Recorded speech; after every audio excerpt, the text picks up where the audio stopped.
आम्ही एकटेच 50-55% आहेत. आम्हाला फक्त त्या वाटर जायचं नाही, आम्ही कोणालाच भेट नसतो. तू काय म्हणतो टक्की दे, टपकायचं नाही आम्हाला, कोणाच्या वाट्यात जायचं नाही. तू मग चिघळायचा प्रयत्न करतो, ओबीसीला मराठ्याला चिघळायचंच नाही आम्हाला. नसता आम्हीच एकटे 50-55%. गोळा होईल तरच सुरू होईल. पण मी आहे तर शांततेतच आंदोलन होणार आणि माझा मराठा समाज हे करणार, पण आरक्षणच घेणार, सुट्टी नाही. आता शेवटचा टप्पा आहे, उगाच चिल्लर विषय राहिला अंमलबजावणीला. आपण ज्यावेळेस आंदोलन केलं त्यावेळेस 57 लाख नोंदी सुरुवातीला सापडल्या, बंद केलं, परत सुरू केलं. शिंदे समिती गठीत होत नव्हती, गठीत झाली, पुन्हा बंद केलं, पुन्हा सुरू केलं, पुन्हा तिला बढती मिळाली, पुन्हा आंदोलन मागे घेतलं, पुन्हा सुरू केलं. मुलींना राज्यभर ओबीसीच्या सवलती मोफत लागू झाल्या. आपण पुन्हा आंदोलन बंद केलं, पुन्हा सुरू केलं. परिवारासाठी गावागावात शिबिर सुरू झाले. किती डाटा जमा झाला हे सुरू झालं. देवस्थानाचा GR निघाला, जो कधीच निघत नव्हता. भाटांचं घ्यायचं सांगितलं, 33-34 घेत नव्हते, ते घेतलं 5व्या आंदोलनात. प्रत्येक आंदोलनात आपण यश मिळालं. म्हणजे 6 महिने हे लगातार सुरू आहे. हे काय सुरू आहे तेच सांगतो आधी तुम्हाला. ऊन लागा लागलं 6 महिने हे काय सुरू आहे ते आधी सांगतो. मराठे काय आहेत माहितीये का, एकदा एखाद्या लढाईत घुसले तर टिळा लावल्याशिवाय माघारी येत नाही. हे सलग सुरू आहे ते. आणि मध्ये काय सुरू आहे माहितीये का, गनिमे कावायचे झटके. म्हणजे एका एक शिवाजी महाराज नाही का मावळे किल्ल्यावर चढले, रचित खाली आले, रचित कुंकुम गेले, परत सकाळी येऊनच झोपले. तसं सुरू आहे मध्ये. फाटपून आंदोलन उपोषणात केलं, तुम्ही उली दिली इकडे तिकडे रस्ता रोक केला, मोर्चा काढा, लगेच एक मागणी मान. मुंबईला गेलो, आधी सूचना घेऊन आलो. आता अंमलबजावणीसाठी हे सलग काय सुरू आहे माहितीये का, जो मुद्दा हातात घेतला तो माग ठेवायची मला सवय. 15 दिवस केलं, मग घरी गेला, 2 महिने परत सुरू केलं, 6 महिने झाले. एकदा सुरू केलं की त्याचा शेवट होतो, हटायचं नाही. याला मराठीमध्ये शेवटी गंधच लावायचा, टिळाच लावायचा, तवा घरी यायचं. असे लढलेले छत्रपती शिवरायांचे पहिले मावळे. एक तर मरून यायचं, नाही तर टिळा लावून यायचं.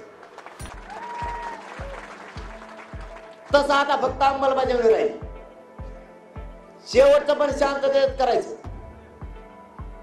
ठरलेल्या वेळेप्रमाणे करायचं. मग त्यांचा जाम हो तिकडं नाही तिकडं काही हो, रस्ता कोणता असो आपल्याला नाही देणं गेलं. आपल्या वेळेत आपण करायचं. कोणाची गाडी पेटवायची जाळायची नाही, कोणाचीच. आणि जाऊन मात्र त्या वेळेत द्यायची गेली. ती पोलीस बांधवांची जबाबदारी, त्या वेळेत त्याची गाडीने जाऊ द्यायची. मग तो कोणी असं. आपला 4था मुद्दा तुम्हाला वृद्ध माणसाला सांगितला. 5वा, काही राजकीय नेत्यांना लय कळली, काही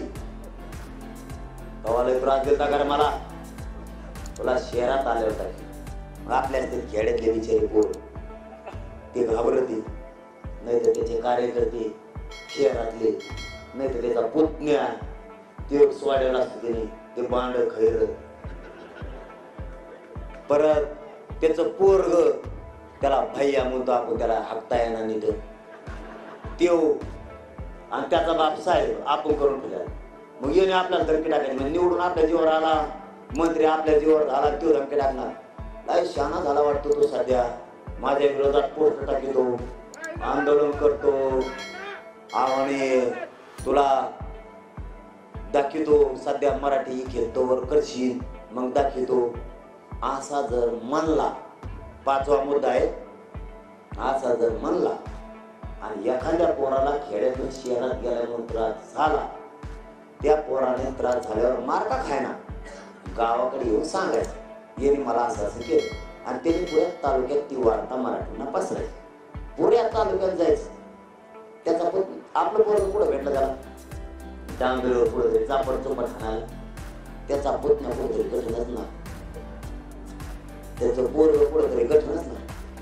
जशाल तसं नावीलाच आहे ना आमचा. तू दादागिरी करतो, तू काय बाप आहे का आमचा दादागिरी करायला? तो भेटेनच ना. तू आमच्या कुटुंबाला त्रास देणार तर तो कुटुंब कुठेतरी शिकतच असेल ना. शाळा कॉलेज तो बंगल्यात मध्ये खालू तू आमच्या पोराला त्रास देणार, आमच्या कुटुंबाला त्रास देणार तर तुला कुटुंब असेल ना. ध्यानात राहू द्या. हो तुम्ही बी आणि तो नेत्याने बी जशाल तसं उत्तर भेटणार आहे. एक दिवस मग तुम्ही जर असा काही त्रास दिलाच तुमच्यावर अशी वेळ येणार, मराठा तर तुमचं काही फिरणारच नाही. पुतण्या तो पोरग कुटुंब ते कुत्र तुपलं तो छिंडायचं. तुझ्या हाताने तो उघडा पडू नको. माझी विनंती आहे महाराष्ट्रातल्या मराठ्यांच्या नेत्याला, मराठ्यांच्या पोरांना त्रास देऊ नका. आम्ही कोणी तुम्हाला त्रास देणार नाही. तुम्ही दिला आमच्या परिवाराला कुटुंबाला या त्रास मराठ्याचा तुम्हाला त्रास जसं तसं होऊ शकतो.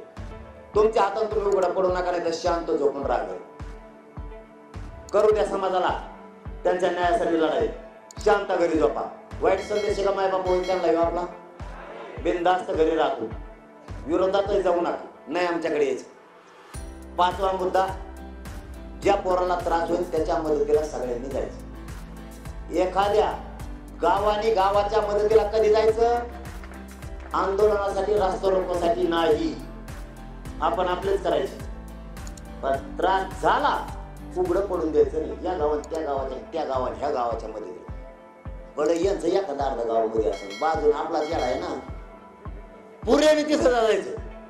20-25 गाव भले 50-60 हजार एकदाच. जेव्हा विचारायला काय दुखत होतो पुढं हो हे करावं लागणार आहे. याच्यासाठी मी गोधडी देते. तुला नाही करायचं. तू माझ्या गोधडीची त्याग करू नको भाऊ. तुला रती बदलावी तो.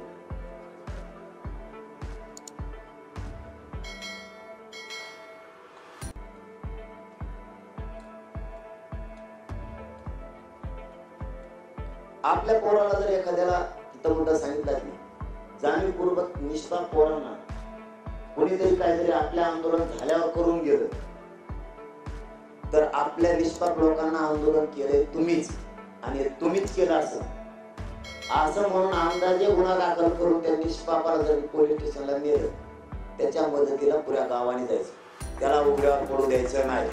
हे सगळ्यांनी आंदोलन सांभाळा. कारण हे होऊ शकतं. आपण दिवस आंदोलन करू, एखादं आपलं झाल्यावर करणार, मग पोलिसांना संशय येणार तुम्हीच केलं असं. एखादं राज्य काही करते ते आपल्यावर येणार. तू शोध म्हणायचं ते राज्य कोणी काय केलं ते आम्हाला माहित नाही. कोणी रच्ची रोड आलेला, कोणी कोकण काय केलं. आपल्या हातून कोणाची गाडी फुटणार नाही, जाळपोळ होणार नाही. याची जबाबदारी आपली. कोणी काही करल आपला आंदोलन संपल्यावर त्याची जबाबदारी आपली नाही. त्याला त्यांनी शोधून काढायचं. कारण कुणी रानावनात रातची काही करीन रस्त्यानं त्याला आपण काय करणार? आपलं नाव बदनाम होण्यासाठी ते रातची सुद्धा काही करू शकते. रातची आंदोलन करू शकते आणि आपल्यावर येऊ शकतो. त्याच्यामुळं ती जबाबदारी आपली नाही. आपल्या पोरांच्या मागे उभा.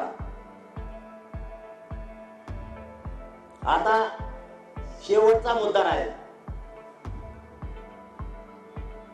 7 सांगतोय 7वा 24 तारखेपासूनच चिदान सगळे. आता गावचे आंदोलन सुरूच आहेत कायम. पण त्यानंतर 29 तारखेला आपण असं करावं काय तिकडं मग राणा शांत नेमका मुद्दा सांगायचा परत म्हणता मला काय करत नाही सांगतो बरे. बाकी त्याला बेजार करता. हे बघा लेकरांचं नशीब आहे माय बाप म्हणून उन्हात तळायला लागला तो. इथं ना तुमचा स्वार्थ आहे ना माझा. आपण महाराष्ट्राचे लेकर मोठे व्हावे म्हणून इथे एक आलो. नंतर इथं उन्हात तळपार आलेलं नाहीत. आपण लय जीवानी एक झालो. ऊन बघणार, पाऊस बघणार, थंडी बघणार, याचीच लय पोटदुखी काय जाणार. यांना कसंच काय व्हायनामध्ये एका हाकेवरून पळत येते एकामेकाच्या. कसे कुंकुड एक झाले कसे फुरणार. पर्याय सांगतो 7वा मला वाटतं आपण गावात आंदोलन करणार आहे 24 तारखेपासून. 29 तारखेला असं आंदोलन करायचं. एकच ते रास्ता रोकोचं कंपल्सरी आहे. फक्त एक मध्ये कारण 6 दिवस होते जवळपास मला वाटतं. 24, 25, 26, 27, 28, 29 किती 6 का 5 6. एक 6व्या दिवशी थोडी झलक शांततेची. म्हणून 29 तारखेला पूर्ण राज्यात जिल्ह्याच्या वतीनं, गावाच्या नाही, पुरा जिल्हा एका जागेवर केंद्र करायचं, एकच जिल्ह्याचा मोठा रस्ता रोको करायचा, लाखोचा काही 25 किलोमीटर जागाच नाही पुरली पाहिजे उभा. एकच 29 तारखेला जिल्ह्याच्या वतीनं प्रत्येक जिल्ह्यात एकच रस्ता रोको करायचा आणि अख्खे गावाची गाव भरून तिथं यायचं. त्या जिल्ह्याच्या जिथं निवेदन केलं तिथून एक बी 29 तारखेला मराठा घरी नाही राहायला पाहिजे. एक बी पुरे जिल्ह्याच्या ठिकाणी एकच आंदोलन करायचं, रस्ता रोको त्याला विना आदर्श शांततेचे म्हणजे जाळपोळ करतात. असा रस्ता रोको जगात आतापर्यंत झालेला नसेल. एवढा मोठा रस्ता रोको ह्यो पहिला गिरीश बुकातच नोंद झाली पाहिजे. प्रत्येक जिल्ह्यात 29 तारखेला महाराष्ट्रातल्या प्रत्येक जिल्ह्यात, मुंबई शहरासह मुंबईतल्या सुद्धा सगळ्या मराठ्यांनी जमायचं. प्रत्येक जिल्ह्यात मराठ्यांच्या वतीनं, जिल्ह्याच्या वतीने एकच 29 तारखेला. लक्षात आलं का? फोडून सांगायचं. जिल्ह्याच्या वतीनं 29.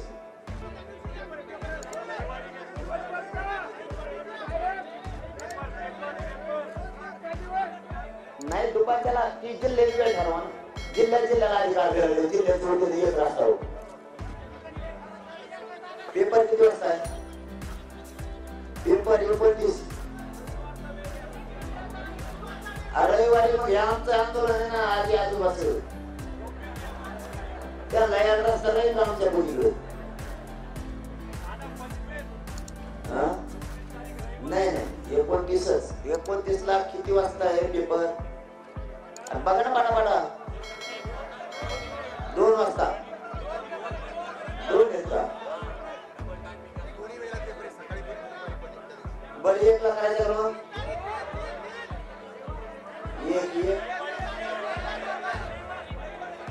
रविवारी वार कधी? तारीख किती?